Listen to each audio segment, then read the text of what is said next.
Okay, so that is what we have to do here. So the first subdivision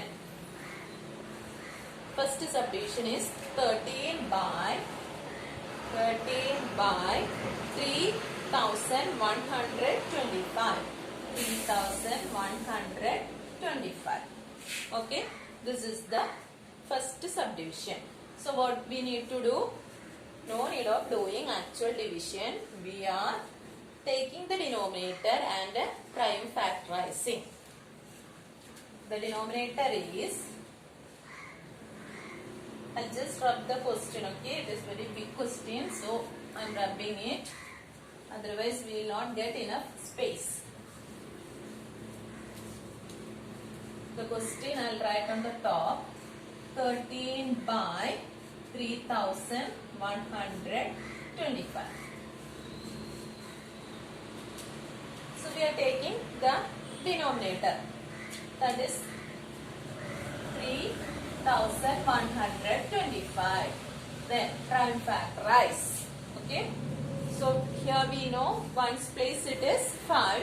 So by doing with 2 not possible. So by 3 also it will not be possible. 2 and 3 not possible. So we will take 5. And ones place the number is 5. So with the 5 it is definitely we can divide. So we can take 3 with 3 not possible. So take 31. 5. How many times? 6 times. 30. Then balance 1. With the 2, if I am putting that 1, it will become 12. 12 divided by 5. Again 2 times. Then again 2 is balance. Putting near to 5, we will get 25. 25. 5 with 5 doing, we will get 625. Again 5 is possible. In 6, 1 time. Balance 1. 12, 5, 2 times. Again 2 is balance. 25 we will get 25 dividing 5 we will get 5. Again with the 5 you can do. So in 12 2 times. Balance will be 2. Again it will become 25. In 25 dividing with 5 we will get 5. Again 25 with the 5 can be divided. We will get 5. Again with the 5 we will get 1. Okay, so the prime factorization over. Now what we got? It is equal to 13 by, how many 5s? 1, 2, 3, 4, 5. Okay, so 5 cube. We can write this as 5 raised to 5. Okay, 5 5s we have. So 5 raised to 5. Okay, so here what can we say? The denominator, now we got it as only in the form of 5, isn't it? 2 is not there, but we know by multiplying the numerator and denominator with the 2, we can change it in the form of 2 raised to n into 5 raised to m form, isn't it? So when by prime factorizing, if we are getting only 5 as the factors, prime factor, only 5 if you are getting like this, then also you can say it is terminating. Okay, or in the case of 2, only here comes only you are getting the prime number 2. So, some cases you will get only the prime number. By factorizing you will get 2 only. Okay, such cases also you can say it will be terminating, because if you are getting 2 as the prime factor, we can multiply the numerator and denominator with 5. So if you are getting, see, 8 if I am taking and doing, okay, you will get 2, 4, 2, again 2, 2, 1. So you can write it as 2 cube. With the 2 cube and numerator will be there. Suppose it is 9. Then you can just multiply with the 5. Numerator and denominator. There will be no change, isn't it? So denominator we got it in the form of 2 raised to n into 5 raised to m.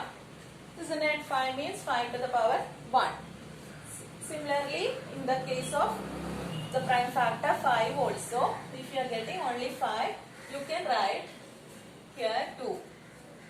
In the numerator also 2. So denominator we can write it as multiply, we will get 26 by 2 into 5 raised to 5.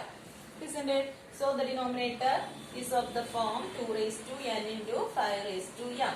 This powers need not be the same. It will be different because we are using different variables, not the same variable. So it can be different. Okay, the power can be different. So have you understood? It is terminating. Okay, it is terminating. It is terminating.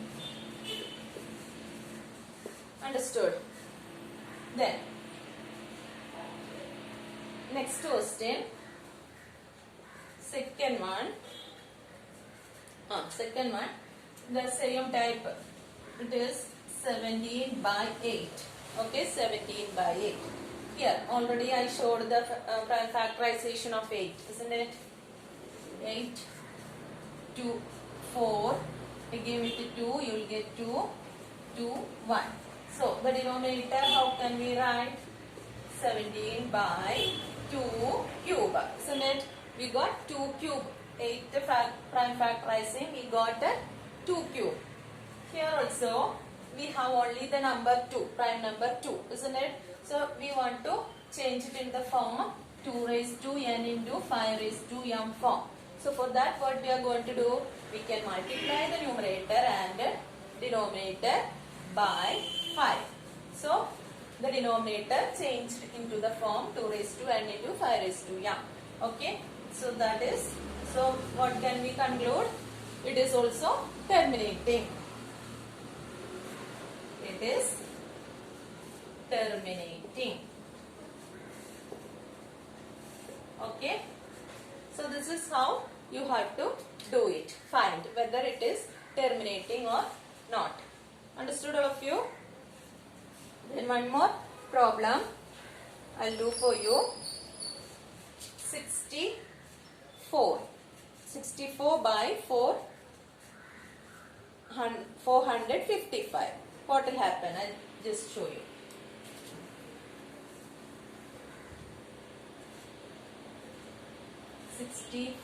by 455.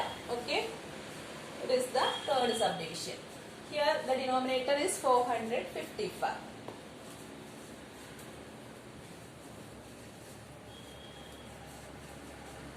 So taking the denominator and prime factorizing with which number? Only with 5. With 5 it is possible. So we can start with 5. 5 is a prime number. Okay. So in 45 it is how many times? 9 times. Then in 5 1 time. So we are getting 91. Again, which is possible? It is 91 we got. Which is the next number possible? We know 2 not possible, 3 not possible. That is why we have taken 5. Then next prime number is 7. With 7 is it possible? In 9, 7, 1 time. Balance is 2. Then with 1, if we write, it will be 21. In 21, 7 is possible. So we can do with 7. Okay, 1 time. Balance is 2. 21, 7, 3 times. We got 13. 13 is a prime number. So with the 13 only we can divide and we got it as 1. Okay. So how can we express the denominator? 64 by 455 is equal to 64 by, denominator can be written in the form 5 into 7 into 13. Okay, 5 into 7 into 13. And see this 7 and 13, if it is possible to cancel with the 64. If this 7 and 13. Denominator we have 7 and 13. That we should not want. We want only 2 and 5, isn't it?